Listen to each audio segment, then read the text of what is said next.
Bismillahirrahmanirrahim. Hello and very good morning to all of you. I hope you are safe and sound. Welcome to Melly's Telegram classes. This is the grammar lesson for intermediate level part 2. So in this lesson today we're going to talk about the remaining types of pronoun. Up to now we have talked about the subject pronoun and the object pronoun. So today we're going to talk about possessive pronouns. Now, what are possessive pronouns? They are pronouns which show possession or point out the person who owns the object.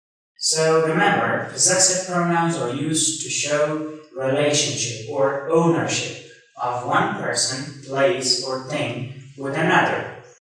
So just like subject and object pronouns, we've got 7 possessive pronouns.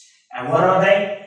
Mine, yours, his, hers, its, ours, and theirs. So, for example, that car is mine. Mine is a possessive pronoun and it shows the possession of that car with me. Remember one thing, that after possessive pronouns we cannot use a noun directly. You cannot say like, that is mine car, that's wrong. Another example, those books are yours. So you cannot say those are yours books. Instead of that, you can surely say those are your books. This laptop is hers. Now let's talk about demonstrative pronouns. So they are pronouns which point out singular, plural, near, and far items. So totally in English grammar, we've got 5 demonstrative pronouns and 4 of them are most common. The first one is this. Now this is used for near, singular, person, place, or thing. But that is used for far, singular, person, place, or thing. And these is the plural form of this. So it means that it is used for near, plural, persons, places, or things. And those is used for far, plural, persons, places, or things. It means that those is the plural form of that. And the last and the least common one of them is such. So it is used for all the pronouns mentioned above. It can be used instead of all of them. For example, this is my car. Now this talks about or points at my car, which is near. It is a singular noun and it's also near. I will buy those. I listen to this. Those are my friends. This goes too fast. And such is boring. Let's talk about interrogative pronouns. So as the name suggests, interrogative pronouns are pronouns which ask information questions.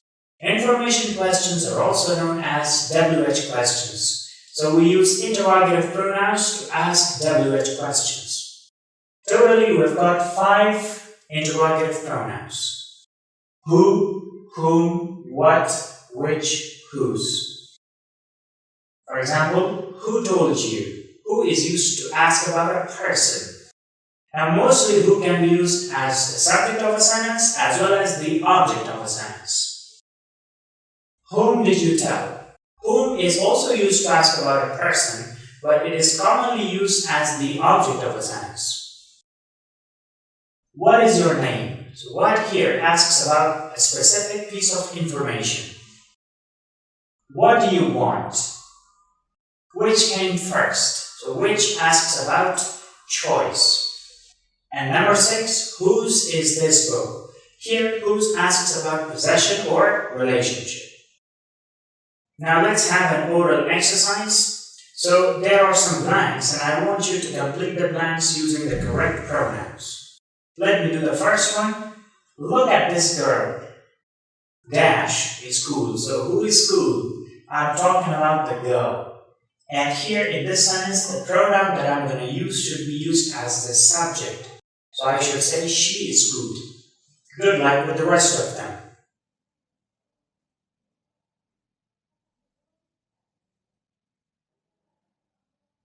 Okay, so I'm going to tell you the answers. Number 2. This is my brother. He is 15. 3. Mr. and Mrs. Jamal are very nice. So I'm talking about two persons. I should say they gave me a cake. 4. Listen to this music. I'm talking about music, so I should say it is beautiful. 5. I can't see Aliyah. I can't see her. 6. Jamal is next to Ali. So Jamal is next to him. And the last one, can you help Ali and Samira? Can you help them? This concludes our session for today. Do not forget the exercise that is attached to the same video. Remember, this was just a short version of our today's lesson. The same lesson is taught in complete details in our regular classes. Thank you very much.